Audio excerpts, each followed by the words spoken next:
Hello, everybody. So this is another weekly vlog episode hosted by the Beth Shalom Temple Youth Group.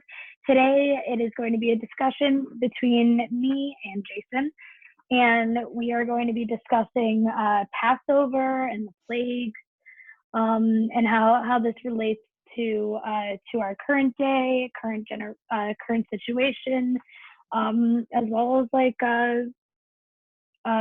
what are some things that we can look up to make sure that we're knowledgeable and we can hopefully maybe in the future not have to deal with something like this ever again in our lifetime. That would be cool. So first off, I'm just gonna ask Jason, how's your Pesach gonna be this year? You're gonna do some Passover over Zoom? Yeah, with my extended family, we're going to be doing a nice Zoom call with the grandparents and aunts and uncles, and then we'll celebrate Passover together. What are you doing during Passover this year? I think I'm just gonna make some Jewish Italian wedding soup, which is basically an Italian wedding soup, but with mini meatballs and mini matzo balls. It's a very unlikely combo, but it tastes delicious together, just like an Italian wedding, Italian Jewish wedding, to add. So yeah, I'm very, very into just making some Passover food. I'm probably not going to have the chance to do any seders this year, mostly just because I'm working through a lot of work and things. But I definitely don't pass up the cuisine of the holiday, if you will.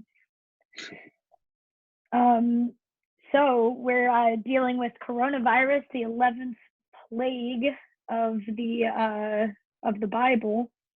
Maybe we should say, not really, because there's 10 plagues. This is just an 11th plague many years later. Not a good joke. Whatever. It's cool. Didn't work. Back to the drawing board. So there's a lot of different resources that me and Jason have kind of looked at, and I'll post some down below of some of the resources that we looked up, and we'll be discussing today in this video. But one of the things we went through just to get a little bit of backstory was 5 of the worst pandemics so far in history. So this is an article from the History Channel, and they looks like they wrote it on March 17th, and then they updated it. So there are 5 of the worst, top 5. So the first one that we got on our list is the Plague of Justinian. And the reason why it ended, and the reason why this pandemic ended, number 1 on our list, is that there was nobody left to die. This is what is said on the History Channel.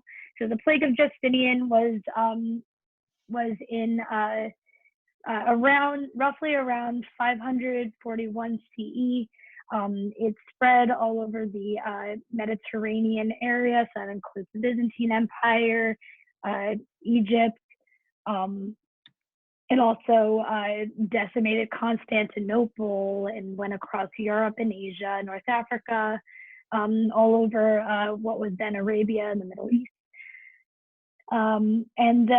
This one was the Black Plague that everybody knows, the bubonic plague, and this was carried by rats on ships trading across the Old World. So I think that Justinian plague shows that we've come far in technology, because now it's just a matter of time. So we either get a cure or we just quarantine our way out of the coronavirus instead of everybody dying. Yeah, exactly. The people that survived supposedly were able to develop an immunity to the pandemic. Yeah, this article also details so unstable internet. Okay, so this article also says how each of these pandemics ended as well. So number 2 is also the bubonic plague, the Black Death, and the best way that they ended this was a new invention of quarantine. So this was in the medieval times, just before the Renaissance broke out in the mid 1300s. And this also spread, of course, through rats on ships, trading different resources and supplies to different worlds. And they came up with a way of getting everybody to stop being sick was by putting people in quarantine, so it just spreads less. And that definitely had an effect. Still no cure for the plague. So this is already an entire, I guess, about 1.5 centuries apart from the first outbreak, and there was still no cure. Then the Great Plague of London. This also took. This happened in the mid 1600s. This took quarantine to a new level. So each person that got sick, they brought them to a separate quarantine, not even an in-house quarantine. They brought them to a sealed up, like, sick person area where all of the people who are sick stay in one area. And this lasted. There was one in the 1300s, and then one in the 1600s, and there were multiple outbreaks in between those millenniums as well. But this was the next, like, great plague that, like, really, like, brought the house down. So that spanned over almost 3 centuries to get a cure, because they didn't have a cure for the plague until around, like, the early 1900s, late 1800s. And that was one of the things that we actually learned in one of the videos that I'll actually post as a reference down below in the description section. It's a YouTube video, and it describes a bunch of different pandemics and how they resolved. And it took over 3 centuries to actually cure a multiple century happening, like, epidemic. So that took a really long time. That's some crazy stuff. Yeah. So we're getting to the last 2. The last one, one of the last ones is smallpox. The European disease ravages the New World. So smallpox was mostly a European issue, and they had vaccinations for smallpox, or they first developed the first line of vaccinations for smallpox in the late 1700s, early 1800s. And but then when the people from all different places in Europe, when they started colonizing the Americas, they brought smallpox over to the Americas, and it killed a lot of indigenous people that lived there, like in Mexico and the United States. It killed a lot of Native Americans and Native Mexicans, like the Mayans. But the people who survived gained immunity to it. But it was still one of the first most destructive things that that had hit the Americas at the time. And it took even 2 more centuries after the initial infection to get an actual cure for smallpox. And then the fifth one I think is my favorite one, the cholera outbreak in the 1800s, the mid 19th century. There's an outbreak of cholera, and this epidemic was actually really revolutionary with the way that they track diseases today. So story has it that the main doctor that worked on this of tracking back and figuring out how is cholera even an issue. So the doctor was a British doctor who went by the name of John Snow, and so he came up with the hypothesis of, I think it might be coming through our drinking water. And then everybody around was like, nah, man, it can't be. And then he was like, wait, I'll show you. So he took a couple of months to, I'm not sure how long, but he ended up finally getting to, I think it happened actually really quick that he actually traced the cholera outbreak to a well in a city just outside of London. And how it happened was that somebody put a baby's dirty diaper in a well that was used as a water supply for one very specific area of England. And then from there, cholera spread throughout that area. So the doctor was able to trace it, John Snow was able to trace it back to one singular particular well that somebody put a dirty diaper in, and it caused a cholera outbreak throughout the city. So from that, there was like sewage regulations, like more of a push for sewage regulations. There was a push for tracking diseases. So these things don't just magically happen. This is a really big win for science, which really has helped in multiple other epidemics, such as H1N1, and especially with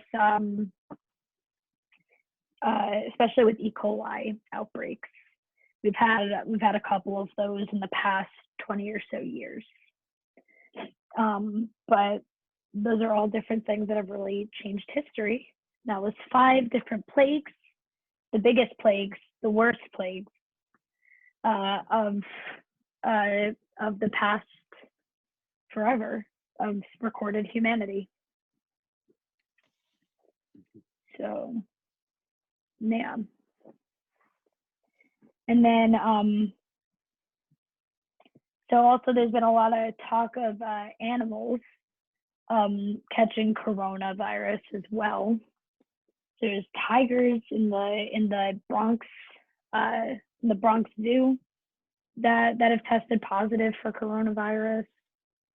I've heard of dogs, but we're not really sure. Maybe there might not be a lot of we don't know what true news or what fake news there is. So some of the stories coming out of China, we don't know if they're true or not. That's scary that animals can now get the virus too. Yeah. So if you're a dog walker out there, be very wary. Very wary about that. Also, I think maybe we should do a resurgence of plague doctors. Like there were a bunch of guys with like headgear and beaks and like respirators under the beaks, and it became a fashion trend, which is pretty strange enough. But I thought it was kind of cool that these plague doctors were actually hired by the government to be doctors that actually go to people's homes and check on them. Do you think maybe like this would probably help? Like, we don't have a universal healthcare system in place, but do you think maybe it's time for the resurgence of a plague doctor in America? Like, yeah, because then some diseases spread like when you're at the hospital and stuff. So if the doctors just go to your house, then you can't. If let's say you don't have like coronavirus and you go to the hospital, then you get it. If the doctor just goes to your house, then you won't like get the virus if you don't already have it. Yeah. I mean, apparently it has been proven to be effective, and it was an effective way of treating people back in the day, because while people were in quarantine, I guess there wasn't really hospitals the way that we have them today. So so it's all just like doctors hired, or like even just people who were experts in treating bubonic plague and things like that. They would go to people's houses. Maybe that would be a really good alternative. I don't know, to trying to do healthcare.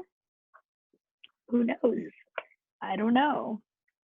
But we're all trying to think of anything we possibly can do about all of this. But on a lighter note, Passover is going to be a very nice kind of reminder of like family and bringing people together. Of course, like those who celebrate Easter. I haven't really been talking to that many people because I've been social distancing real well. But people who celebrate other various holidays during this time as well, hopefully that brings up the morale a little bit of like wanting to social distance, like for family and for your friends.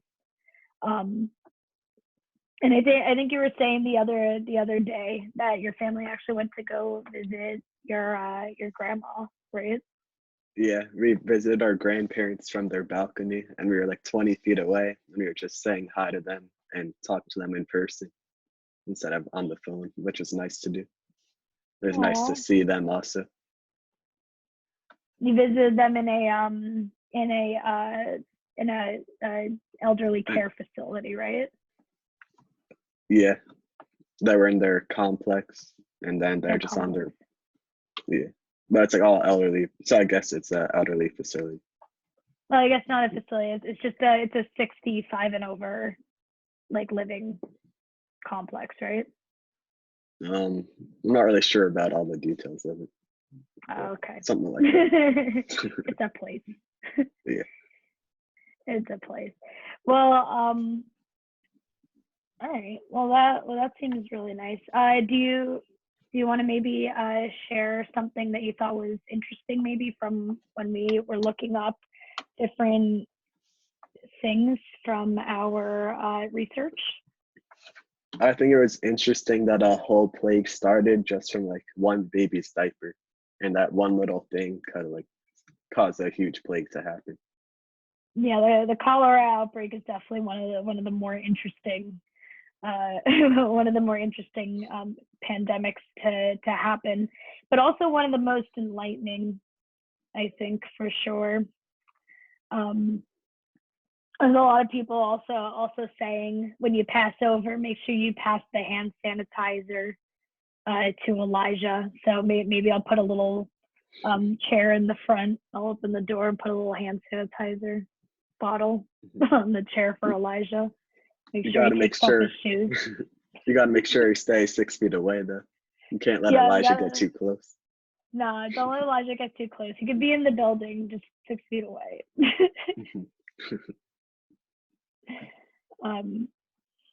But yeah, so hopefully America gets through this. I think most of the people, at least in the younger communities, have been staying safe. I know some people who are a little bit older and are at higher risk.